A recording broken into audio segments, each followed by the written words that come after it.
کچھ راستے ایسے ہوتے ہیں جن پر چلتے ہوئے لگتا ہے کہ وقت رک گیا ہے، سانسیں تھم گئی ہیں اور وہاں موجود ہر چیز آپ کو بس دیکھ رہی ہے، غور رہی ہے۔ میرا نام نعمان ہے، میں کراچی کے علاقے کرنگی میں رہتا ہوں۔ یہ واقعہ آج سے تقریباً 10 سال پہلے کا ہے، جب میری عمر صرف 20 برس تھی۔ اس وقت میری زندگی کی پہلی نوکری ایک ایونٹ مینجمنٹ کمپنی میں بطور ویٹر لگی تھی۔ کمپنی بڑے بڑے فنکشنز، شادی بیاہ اور تقاریب کا انتظام سنبھالتی تھی۔ کبھی شاندار سجاوٹ، کبھی کھانوں کی سروس اور کبھی میوزک سسٹم کی ذمہ داری۔ دسمبر کا آخری ہفتہ تھا۔ کمپنی کو نئے سال کی تقریب کے لیے کراچی ملیر کے قریب ایک ذاتی فارم ہاؤس میں تقریب کا کام ملا۔ میں پہلی بار ایسا بڑا ایونٹ دیکھ رہا تھا۔ نیو ایئر نائٹ پر شہر کے دولت مند خاندانوں کے نوجوان لڑکے لڑکیاں خوب ہنگامہ مچا رہے تھے، ڈانس، میوزک، شور شرابہ، مگر میں تو بس ایک ویٹر تھا، خاموشی سے کھانے پینے کی چیزیں مہمانوں تک پہنچا رہا تھا۔ تقریب رات 2 بجے اختتام پذیر ہوئی۔ مہمان ایک ایک کر کے فارم ہاؤس سے رخصت ہونے لگے۔ ہم نے جلدی کیٹرنگ کا سامان سمیٹا، سجاوٹ اتاری اور سب کچھ ٹرک پر لاد دیا۔ سامان والی گاڑیاں عملے کو ساتھ لے کر کمپنی کے دفتر روانہ ہو گئی۔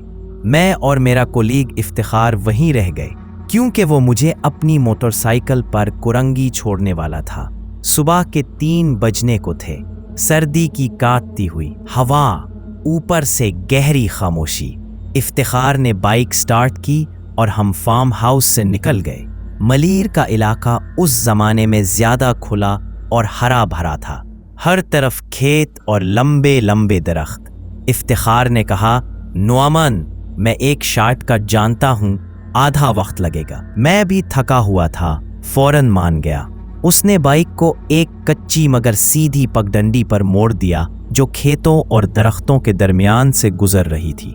اندھیرا اتنا تھا کہ دور تک صرف بائک کی لائٹ ہی نظر آ رہی تھی۔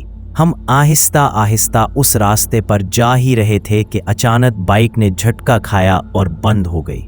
افتخار نے دوبارہ سٹارٹ کرنے کی کوشش کی، مگر بائک کا انجن تو ایک دم خاموش۔ اس نے کہا، پیٹرول ہے، مگر پتہ نہیں بائک کو کیا مسئلہ ہو گیا ہے۔ ہم بائک کے ساتھ کھڑے ہو گئے۔ ارد گرد مکمل سناٹا تھا، صرف دور کہیں الو کی آواز آ رہی تھی۔ دائیں بائیں کھیت، بیچ بیچ میں بڑے بڑے درخت۔ سردی اور اندھیرے میں اس لمحے ایک عجیب سا خوف دل میں اترنے لگا۔ افتخار نیچے بیٹھ کر بائک کا پلگ کھول کر صاف کرنے لگا۔ میں ایک طرف کھڑا چاروں طرف دیکھ رہا تھا۔ اسی وقت میری نظر تقریباً 50 گز دور ایک پرانے سوکھے درخت پر پڑی۔ بہت بڑا تھا، اس کی مڑی توڑی شاخیں کافی زیادہ پھیلی ہوئی تھیں، ایک ہیبت ناک منظر تھا۔ اچانک مجھے لگا جیسے اس درخت کی شاخوں میں کوئی ہمیں دیکھ رہا ہو۔ میں نے نظریں تیز کیں تو دیکھا، ہاں، 2 سرخ چمکتی آنکھیں۔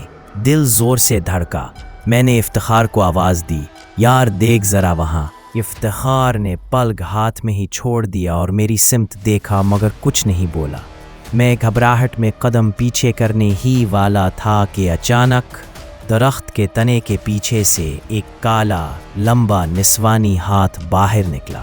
اس ہاتھ کی 5 انگلیاں نوکیلے کانٹوں جیسے ناخنوں سے بھری ہوئی تھی۔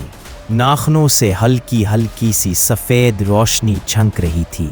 میرا حلق خشک ہو گیا۔ افتخار نے دھیمی آواز میں کہا، نعمان۔ شاید کوئی وہ جملہ مکمل نہ کر پایا کہ درخت کے اوپر سے ایک لرزتی، چیختی آواز سنائی دی، کون ہو تم؟ کہاں جا رہے ہو؟ وہ آواز انسانی نہیں تھی، جیسے کوئی عورت گہرے غار سے بول رہی ہو۔ ہوا کا ایک تیز جھونکا آیا اور درخت کی شاخیں ہلنے لگیں۔ ہم دونوں ایک دوسرے کے قریب ہو گئے۔ افتخار کانپتی آواز میں دعا پڑھنے لگا۔ اچانک درخت کی شاخوں کے درمیان سے ایک سیاہ چہرہ نمودار ہوا۔ چہرہ اتنا بھیانک کہ باہر آنکھیں دہکتے انگاروں کی طرح، منہ سے سیاہ دھواں نکل رہا تھا، دانت نوکیلے اور لمبے۔ وہ چہرہ آدھا ہی دکھائی دے رہا تھا، مگر اس کی دہشت ہمارے قدم جما رہی تھی۔ کیوں آئے میرے درخت کے نیچے؟ اس کی آواز گونجی،